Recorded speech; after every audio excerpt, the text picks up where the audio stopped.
नमस्कार, मी राहुल कुलकर्णी आणि श्री राजेश टोपे यांना मी काल रात्री जो टॅग करून ट्विट केलेला मुद्दा आहे तो हाच मुद्दा होता की आज तुम्ही सामान्य प्रशासन विभागानं एक विशिष्ट कंपनी नियुक्त केली आणि ती कंपनी ह्या सगळ्या कॅओसला जबाबदार आहेत असं तुम्ही म्हणताय. तर एक पत्रकार म्हणून आपले काही 3-4 प्रश्न लगेचच तयार होतात मनात. एक, जेव्हा सामान्य प्रशासन विभाग ह्या कंपनीची नियुक्ती करत होतं तेव्हा आरोग्य विभागानं काही आक्षेप घेतले का? जर ते घेतले नसतील तर मग आता त्या कंपनीला दोष देण्यात काही अर्थ आहे का?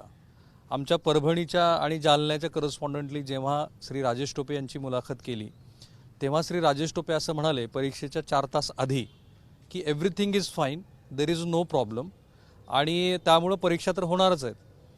मी वैयक्तिक जेव्हा नगर जिल्ह्यातली आरोग्य विभागाची भरती आणि औरंगाबादमधली आरोग्य विभागाची भरती तिथल्याच सन्माननीय जिल्हाधिकाऱ्यांनी दिलेल्या अहवालावर आधारित जेव्हा ब्रेक केली आणि मी अनेक वेळेला म्हणजे जितक्या वेळेला श्री राजेश टोपे जिथे जिथे मला भेटले तिथं तिथं दीर्घ मुलाखती करून आपण हा प्रश्न त्यांना विचारला होता की मुळातच आपण हे विचारत होतो. आय एम सॉरी जर ऑडिओचा इश्यू आला असेल तर काल रात्री मी श्री राजेश टोपे यांनाच टॅग करून काही मूलभूत प्रश्न विचारले आणि त्यामध्ये आम्ही असं म्हटलं होतं की तुम्ही आता ज्या कंपनीबद्दल तुमचा आक्षेप आहे as a whole health minister म्हणून, ती कंपनी ज्यावेळेला सामान्य प्रशासन विभाग या कंपनीची नियुक्ती करत होतं तेव्हा तुम्ही त्या कंपनीच्या नियुक्तीबद्दल आक्षेप घेतला नाही का? जुबा कॉप्सवरून काल आम्ही त्या कंपनीचे डिटेल्स काढले. त्या कंपनीचं ऑफिस नोएडामध्ये आहे. महाराष्ट्रातली एवढी मोठी भरती प्रक्रिया राबवण्यासाठी नोएडा स्थित असलेली की ज्याचे 2च डायरेक्टर्स आहेत ती कंपनी तुम्ही का नियुक्त केली? त्या कंपनीकडं त्या कंपनीची प्रोफाईल पण मी चेक केली हे लाईव्ह करायच्या आधी. असं दिसत नाही आहे की ज्या कंपनीचं मुंबईमध्ये नरिमन पॉईंटला विभागीय कार्यालय आहे की ही ती कंपनी एवढी सक्षम आहे की महाराष्ट्रात जिथे 5,600 पदासाठी 28-30 लाख मुलं ही मुलं ही जेव्हा परीक्षेचे फॉर्म भरतात तेव्हा ती कंपनी एवढी सक्षम आहे की ही कंपनी अशा पद्धतीची परीक्षा घेईल. सो पहिला प्रश्न की अशा बेजबाबदार आत्ता तुम्हीच म्हणत आहात म्हणून अशा कंपनीची तुम्ही नियुक्ती का केली? आत्ता ह्या सगळ्या कॅओसला तुमची वैयक्तिक जबाबदारी नाही आहे का?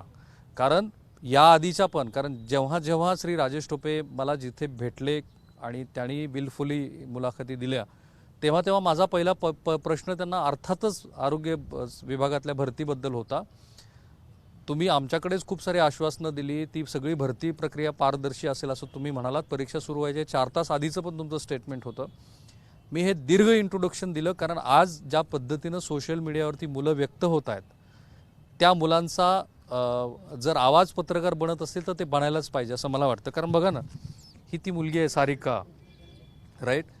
कोण मुलं आहेत ही? सर्वसामान्य घरातली ही सारिका आहे. तिचे वडील शेतमजूर आहेत. हा कोणाचा आहे?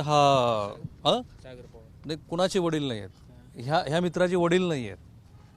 1 एकर जमीन, 1 एकर जमीन आहे. हा फॉर्म कुणाचा आहे? तुम्हाला किती जमीन आहे? मला जमीन नाही सर. मला जमीन नाही आहे. हा फॉर्म कुणाचा आहे? राईट.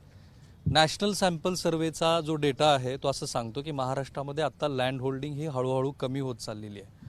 महाराष्ट्र हे प्रगतशील राज्य आहे की ज्या राज्यामध्ये शिक्षण हे घराघरापर्यंत पोहोचलेलं आहे. त्यामुळं मुलं शिकत आहेत. आता काय तुम्ही ह्या शेत जमीन नसलेल्या मुलाला काय हॉटेल चालवायला लावणार आहात का? तुम्ही त्याला रिक्षा चालवायला लावणार आहात का? ह्या मुलानं तिची आई जे काही करत असेल ह्या मुलीनं ते करायचं आहे. सो बेसिक प्रश्न असा की सर्वपक्षीय राजकीय नेत्यांची जी मधल्या काळामध्ये सत्ता होती, सर्वपक्षीय, मी हा जाणीवपूर्वक शब्द वापरतो, तेव्हा ह्या मुलांचं असं म्हणणं होतं की एक स्वच्छ, पारदर्शी, कुठेही गोंधळ होणार नाही अशा पद्धतीची एक परीक्षा यंत्रणा आपण घेऊ नाही शकत. इतक्या मोठ्या देशामध्ये आपण निवडणुका दरवर्षी घेतो, करोडो लोक मतदान त्याच्यामध्ये करतात, तिथे कुठेही गोंधळ होत नाही. पण परीक्षा आली रे आली आणि विशेषतः आरोग्य विभागाची परीक्षा आली रे आली की का गोंधळ होतो? तू का गेली नाही हे करायला? एक्झाम पुढे ढकलली आणि पूर्ण तयारी केली होती पण आरोग्य विभागाचा पूर्ण म्हणजे सेंटर चेंज येत असल्यामुळं त्यामुळं प्रॉब्लेम झाला आणि अभ्यास करून सुद्धा मला परीक्षेला आता किती वाजता तुला मेसेज आला? मेसेज संध्याकाळी 10 वाजता आहे का तुझ्या मोबाईलवर? आता सध्या नाही आहे पण घरी रात्री 10 वाजता आला. तू जाणार होतीस आज परीक्षेला, हो. तयारी पण झाली होती, हो. अभ्यास पण केला होता. हो. ते मेसेज बघितल्यावर पूर्ण म्हणजे पूर्ण हे झालं, म्हणजे तयारी करण्याची पूर्ण निराशा झाल्यासारखं झालं. तयारी करावी अशी जो माणूस ज्या तयारी केली होती ती पूर्ण एक्झाम पोस्टपोन झाली हे ऐकल्यानंतर खूप वाईट वाटलं. तुझ्यासारख्या बऱ्याच तुझ्या मैत्रिणी असतील हो बऱ्याच मैत्रिणी आणि आता त्या प्रवासात असतील. हो काही जणांचं सोलापूर वगैरे सेंटर आले, काही जणांचं म्हणजे सोलापूर निवडून सुद्धा नांदेड सेंटर आले. म्हणजे सेंटर चेंज झाल्यामुळं खूप घोटाळा झालाय. मी काही मुलं तर माझ्याशी बोलताना अक्षरशः रडली. म्हणजे मी जेव्हा रात्री मी अनेक जणांचे फोन घेतले आणि मला तेच सांगायचं आहे की आपण जर सर्वसामान्यांचे प्रतिनिधी असू तर सर्वसामान्यांचा मुद्दा त्यांच्यापर्यंत पोहोचवायलाच पाहिजे. आपलं काय झालं? सर माझं नाव पवन विठ्ठल गाडवे आहे. सर माझा ग्रुप डीचा पेपर होता, परंतु सर ज्यावेळेस मी काल माझं हॉल तिकीट सर मी डाउनलोड केलं तर माझ्या ह्याच्यावर सेंटर आला सर उत्तर प्रदेश. सर मी शॉक झालो ते सेंटर बघितल्यानंतर. नंतर पण आम्ही त्यांचा जो हेल्पलाईन नंबर होता त्याला मी कॉल केला, त्याचा कॉल बिझी येत होता. नंतर पण मेसेज केला तर त्यांनी त्यांच्या फॉर्ममध्ये मेसेज करा म्हणे, तरी त्यांना मेसेज केला मी. नंतर त्यांनी म्हणले की संध्याकाळी 8 वाजेपर्यंत तुमचं आम्ही तुमचं नेम माझं चुकलं होतं. माझं मेलचं फिमेल झालं होतं आणि माझं सेंटर आलं उत्तर प्रदेश. नंतर संध्याकाळी 8 वाजता त्यांनी माझा प्रॉब्लेम सॉल्व्ह केला आणि पेपर आहे मला लिहून द्या. रात्री 5:15 वाजता एकदम आम्हाला मेसेज आले की तुमचे पेपर बोर्ड ढकललेत. पण सर ही अतिशय सर म्हणजे खूप सर दुर्दैवी घटना आमच्याबरोबर सर. मुलांना मला हे माहिती आहे की आपण चेहऱ्यावर किती आनंद आणि आपल्या ग्रुपमध्ये चेष्टा मस्करी करत असलो तर आपल्याला माहिती आहे की आपल्या घरातली परिस्थिती काय आहे. काय सीचं तर हॉल तिकीट आलं होतं पण डीचं तर हॉल तिकीट मला आलंच नाही. परीक्षा उद्या आणि आजपर्यंत वाट बघतोय. 2 दिवस आधी 100 वेळेस फोन केला, त्यांनी एकच नंबर दिला सुरुवातीला. पुन्हा ते 1 नंबर लागत नव्हता मग त्यांनी पुन्हा 5 नंबर दिले, पण त्यातला कुठलाच नंबर लागत नाही. लागला तर कोण फोन उचलत नाही म्हणून फार टेन्शन. अभ्यास करायचं वेगळं टेन्शन, हॉल तिकीट येईना म्हणून टेन्शन. पुन्हा सेंटर नांदेडला, मग रात्री लगेच नांदेडला जायचं म्हणून पेपर होणार आहे म्हणून आम्ही रात्री लगेच बसलो 7 वाजता लातूरला गेलो आणि लातूरमधून 12 वाजता बस होती म्हणून तोपर्यंत 10 वाजेपर्यंत बसलो. 10 वाजता मला बरोबर हा मेसेज आला की आपली परीक्षा पोस्टपोन झालेली आहे आणि कुठपर्यंत पोहोचला होता? लातूरमध्ये गेलो होतो आम्ही. लातूरून नांदेडला जायचं होतं. नांदेडला 12 वाजता बस होती. मग तोपर्यंत जायचा याचा त्रास, मानसिक त्रास झाला. हॉल तिकीट निघत नव्हतं मग त्याचा त्रास झाला. अजून ग्रुप डीचा हॉल तिकीट आलंच नाही मला. म्हणजे फॉर्म भरून पैसे भरून देखील हॉल तिकीट येत नाही, एवढा त्रास होते. म्हणजे एवढं मला मानसिक सांग, tension. तुम्ही आपापसात काय बोलता? तुम्ही जेव्हा आपापसात बोलता त्यावेळेला काय भावना असतात तुमच्या सगळ्याच्या? हेच असतात का ना, सरकारने व्यवस्थित आपण नियोजन करावं, वेळेवर परीक्षा घ्याव्या. कारण एवढे लाखो विद्यार्थी आई वडील एवढे मोठ्या शेतामध्ये कष्ट करून याला पैसे पुरवतात. मेसचं भाडं, ह्याचं भाडं, लायब्ररीचं भाडं असतं, भरपूर खर्च असतो. एवढा खर्च करून पैसे फॉर्म भरायचा, पुन्हा हॉल तिकीट येत नाही म्हणून त्याचं टेन्शन घ्यायचं. हॉल तिकीट आलं तर ते नांदेडला येणार, तिकडे जायचं, म्हणजे एवढा 2-3 हजार रुपयाचा खर्च एक्स्ट्रा आणखीन. जे एवढे मुलं असतात मग एवढे यांना मॅनेज करता येत नाही का? मॅनेजमेंट करून व्यवस्थित सरकारने लवकरात लवकर तारीख जाहीर करावी आणि व्यवस्थित कोणाचा परीक्षा तिसरा द्यावी. फॉर्म कुणाचा आहे माझ्या हातात? तुझं काय आहे? आधी तर तुझं पूर्ण नाव सांग मित्रा. सागर दिलीप पवार. सागर, तुला शेती किती आहे? 3 एकर आहे. भाऊ किती आहेत? भाऊ 2 आहेत. तू सोडून 2 जण आहेत, हां, म्हणजे तुम्ही 3 जण आहात. 3 जण आहेत. आणि तुझं शिक्षण काय झालंय? माझं B.Com झालेलं आहे. आणि 2 भावाचं शिक्षण? भावाचं 1 जणाचं BSc झाले आणि 1 जणाचं B.Com झाले. म्हणजे तुम्ही तिघही पदवीधर आहात, हां. राईट? तिघापैकी किती जणांना नोकरी मिळाली? 1 जणाला भेटलेली. तो कुठं काय काम करतो? CISF मध्ये. राईट. आणि आता तुझा ज्या वेळेला फॉर्म आला तू तयारी तर केली असेल, हां, तयारी केलेली. पण मला एक सांगा, तुम्हाला सगळ्यांना घरी शांत झोप लागते का? नाही हां, झोप लागत नाही. काय येतं मनात? मानसिक त्रास होतो ना अशा ना. आत्महत्या करावं वाटतं. हां, एवढं 2 दिवस झाला हॉल तिकीट निघत नाही, असं वाटतंय आता आत्महत्या करावी बस. कारण गरजेच्या अपेक्षा असते ते पूर्ण होत नाहीत. आपण परीक्षाच वेळेवर देऊ शकत नाही. कोरोनाचं कारण आलं, 2 वर्ष परीक्षा झाल्या नाहीत. 2 वर्ष अभ्यास केला आणि पुन्हा आणखीन अजून असंच. म्हणजे प्रत्येक वेळेस परीक्षा यायची पुढे ढकलायची, परीक्षा यायची पुढे ढकलायची. ऐन टाइम मला परीक्षा असं रद्द करणं एकदम साफ चुकीचं आहे. कारण मुलं खूप लांबपर्यंत गेलेले असतात, त्यांना सगळ्याचा विचार करावा आणि जी का पैसा खर्च झालाय सरकारने सरसकट पैसे द्यावे पहिल्यांदा. करेक्ट. माझं पण हेच म्हणणं आहे की आता जर तुम्ही श्री राजेश टोपे आणि मला माहिती आहे ते स्वतः अभियंते आहेत, ते त्यांच्या कामाबद्दल प्रामाणिक आहेत असं जाणवतं. त्यांचा जो स्वतःचा अपिअरन्स आहे तो तरी किमान आश्वासक असतो. पण मग अशी परीक्षा रद्द करत असताना त्यांनी ह्याचा विचार केला आहे का की जी मुलं इथून गेली, आता तिची एक मैत्रीण कुठेतरी साताऱ्याकडे आहे, अशी हजारो मुलं, मी आज नांदेडच्या आमच्या प्रतिनिधींनी रात्री दाखवलं की त्या रेल्वे स्टेशनवरती अक्षरशः हजारोच्या संख्येनं मुलं होती. ते पैसे तुम्ही परत करणार आहात का? आणि मी याला एन्डॉर्स करत नाही आहे. आपल्याला सगळ्यांना परिस्थितीला तर सामोरे जावंच लागणार. आत्महत्या हा काही त्यातला पर्याय नाही आहे. कालही माझ्या काही मित्रांनी मला ट्विटरवरती टॅग केलेलं आहे. आय एम सॉरी की अशा पद्धतीनं तुम्ही काही करू नका. हे तुमचं धाडस, म्हणजे ते आपला जो दुर्दैवी लोणकरची आणखीन Yes, घटना घडावी अशी वाटते नाही, पण लोणकरच्या आत्महत्येनंतर सुद्धा दुर्दैवाने ज्या पद्धतीनं राज्य सरकारनं काम करायला पाहिजे होतं आणि सर तसं ते केलंय असं वाटत म्हणजे नाही. सर आमचं मोठं म्हणणं काय आहे की आरोग्य विभागाचा जो पारदर्शकपणा आहे ना, तो पारदर्शकपणा नाही सर. नाही, मग मला आधी तर सांगा, ह्या सगळ्या केऑस नंतर आपल्याला झोप तरी लागते का? झोप लागत नाही. आता माझा ग्रुप डीचा पेपर नव्हता, पण ही दोघं ती कशी आहेत, त्यांचा ग्रुप डीचा नाही, ठीक आहे ना, पेपर पण सगळा जो काय गेले दिसतंय. 2-3 दिवस इतके डिस्टर्ब आहेत ही की ह्यांच्यामुळे आम्हाला सुद्धा वाईट वाटतंय.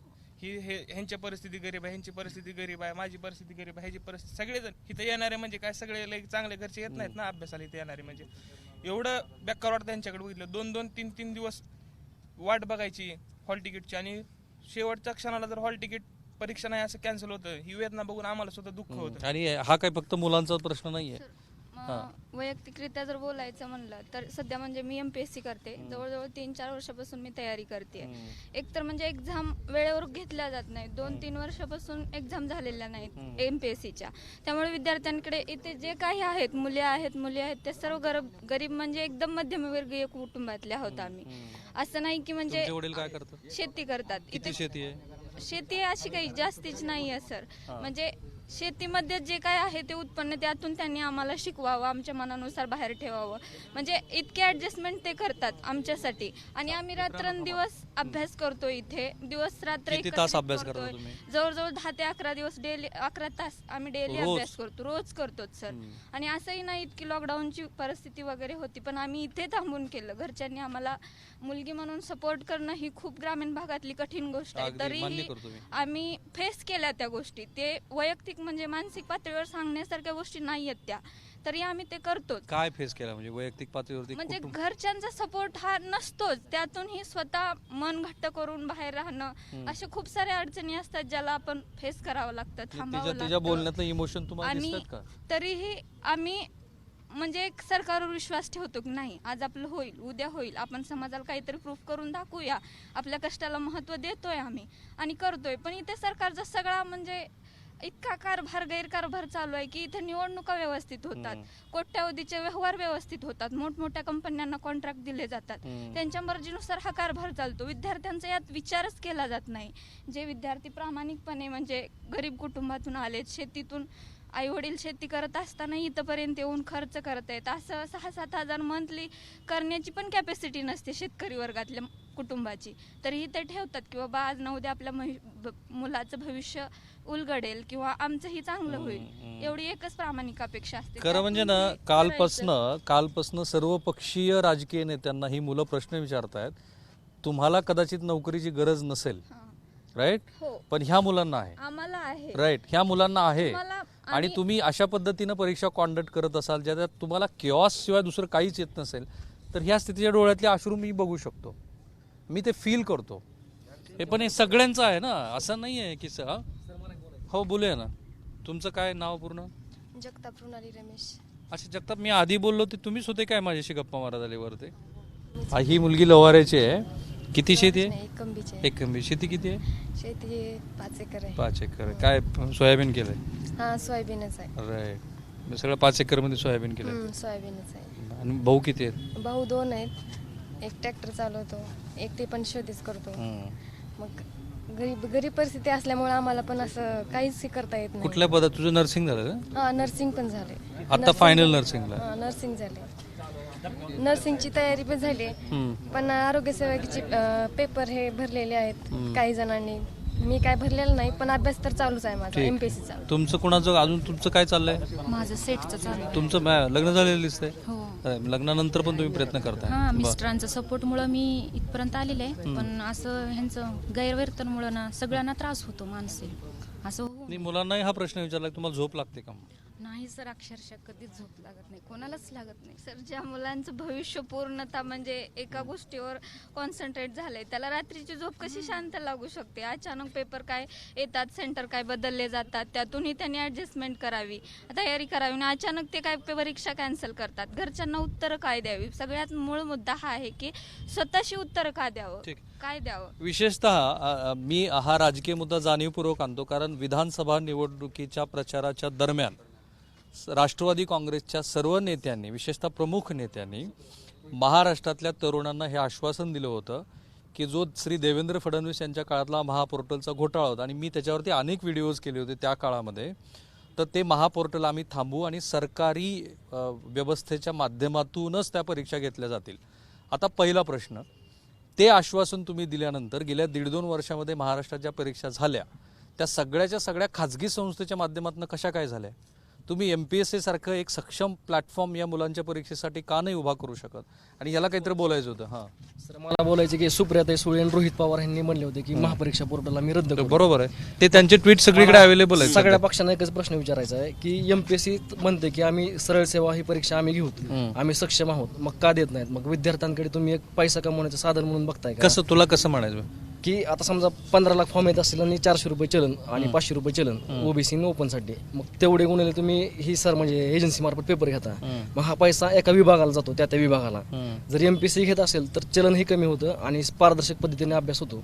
मग रोहित पवार म्हणले असेल किंवा सुप्रियाताई सुळे म्हणले असेल की आम्ही BJP सरकारने जे केले ते बंद करून MPSC मार्फत देऊ, म्हणजे त्यांनी केलं ती लफडून तुम्ही केलं ती प्रेम, असं म्हणताय का? मग ठीक आहे. 2 वर्षामध्ये सुप्रियाताई सुळे आणि रोहित पवार ह्या प्रकाराबद्दल काहीच बोलले नाहीत.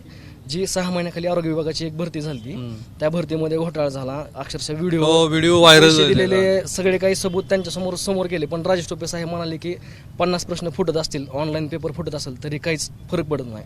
आणि जरी विद्यार्थ्यांनी मिळून काही सेंटरवर पेपर दिला तर ते एकमेकाचे स्पर्धक आहेत, मग त्याचाही काही फरक पडत नाही. जणू असं दिलं की म्हणजे पोरं सगळे चिवते आहेत किंवा विद्यार्थ्यांना काही कळत नाही अशा दृष्टीने कारण त्यांची बोललं. मुलं ना आमदार खासदार नाही, ठीक आहे, किंवा ठीक आहे. त्यांची मुलं परीक्षा देत मी नाहीत. ऑलरेडी बोललेलो आहे. आई वडील काय म्हणतात घरी?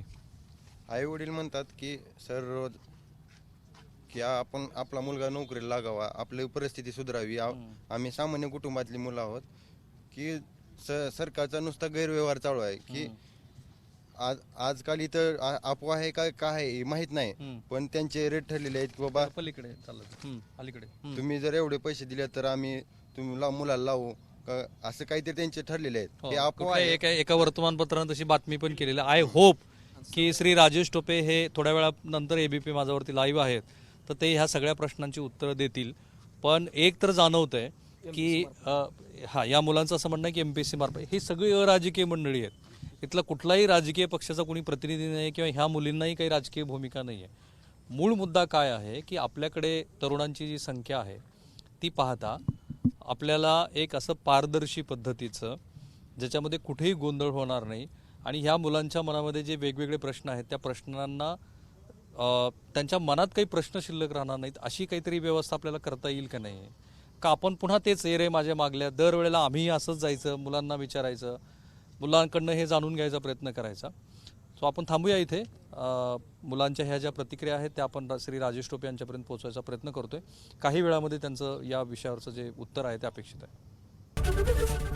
ABP माझा, उघडा डोळे बघा नीट.